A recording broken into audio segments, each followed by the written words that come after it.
Assalamualaikum, selamat siang. Selamat bertemu kembali dengan saya, Ulfalika Rahma, salah satu dosen pengampu mata kuliah PL 3131, Perencanaan Infrastruktur Wilayah dan Kota. Masih pada materi yang sama, yaitu pemodelan dalam perencanaan infrastruktur wilayah dan kota, khususnya mengenai infrastruktur persampahan. Pada segmen kali ini, atau segmen yang terakhir, kita akan membahas mengenai penentuan rencana lokasi TPS dan TPA. Nah, di sini ada beberapa hal yang akan kita pelajari. Ada 3 syarat atau 3 ketentuan mengenai lokasi dari TPA. Pertama, TPA tidaklah boleh berlokasi di danau, sungai, ataupun laut. Jadi, TPA memang harus berada di daratan ya. Kemudian, TPA disusun melalui 3 tahapan. Pertama, tahapan regional, penyisih, dan penetapan. Regional di sini menghasilkan peta yang berisikan suatu wilayah itu layak atau tidak untuk dijadikan suatu wilayah TPA. Sementara yang kedua, tahapan penyisih, ini digunakan untuk menghasilkan 1 atau 2 lokasi terbaik di antara beberapa lokasi yang dipilih. Jadi setelah kita tahu ada beberapa lokasi yang layak, kita akan menyisihkan mana yang paling baik.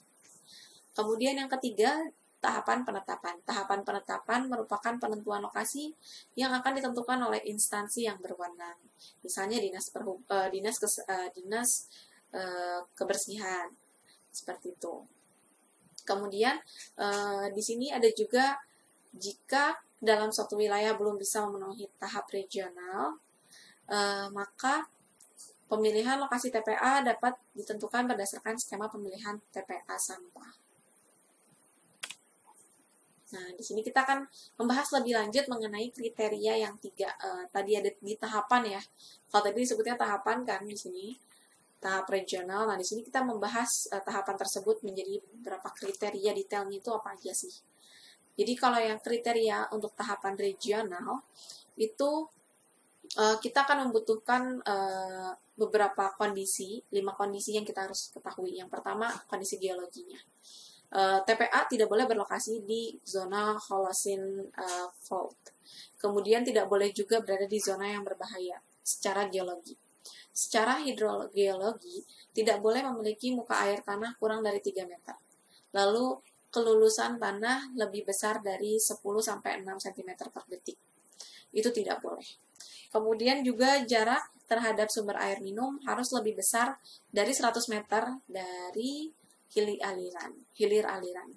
Lalu dalam hal tidak ada zona yang memenuhi kriteria-kriteria tersebut, maka harus diadakan masukan teknologi.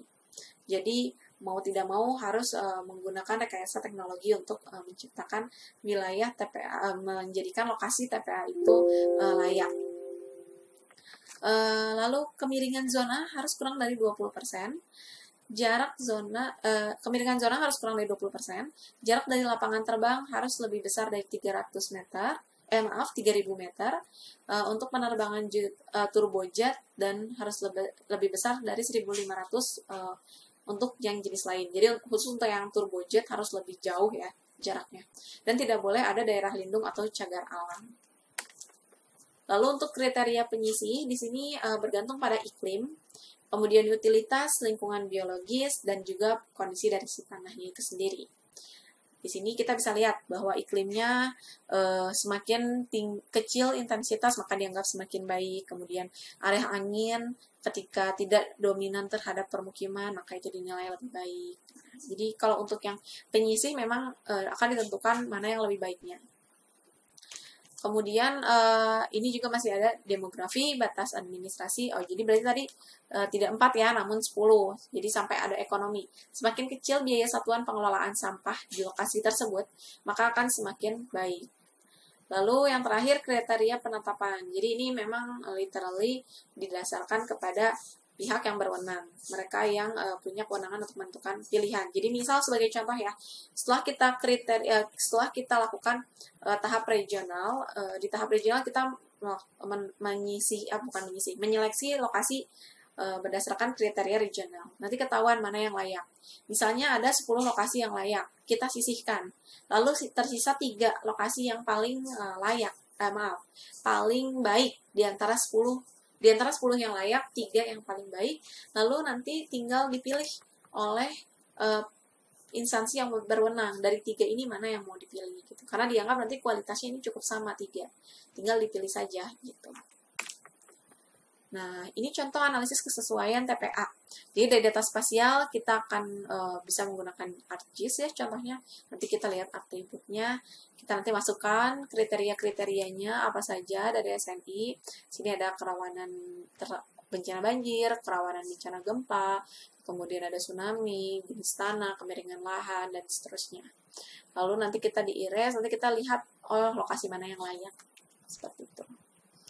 Kriteria TPS. Selanjutnya ini ya, kriteria TPS. Seperti apa sih? TPS itu kriterianya ada 8 kalau di sini. Luasnya sampai dengan 200 meter persegi. Kemudian tersedia sarana untuk mengelompokkan sampah paling tidak menjadi 5 jenis sampah.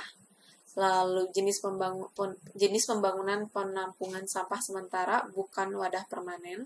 Jadi TPS itu karena namanya juga tempat pembuangan sampah sementara, jadi memang harus sementara ya, tidak boleh permanen. Kemudian luas lokasi dan kapasitas sesuai kebutuhan, tadi sudah ada ya standar-standarnya. Lokasinya mudah diakses, tidak mencemari lingkungan, penempatan tidak mengganggu estetika dan lalu lintas, lalu memiliki jadwal pengumpulan dan pengangkutan. Kemudian ini contoh peta penggunaan lahan.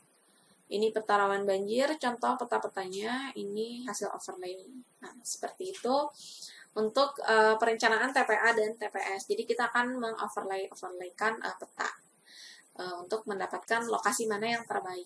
Sebelum kita bisa menentukan di mana harus membangun TPA maupun TPS.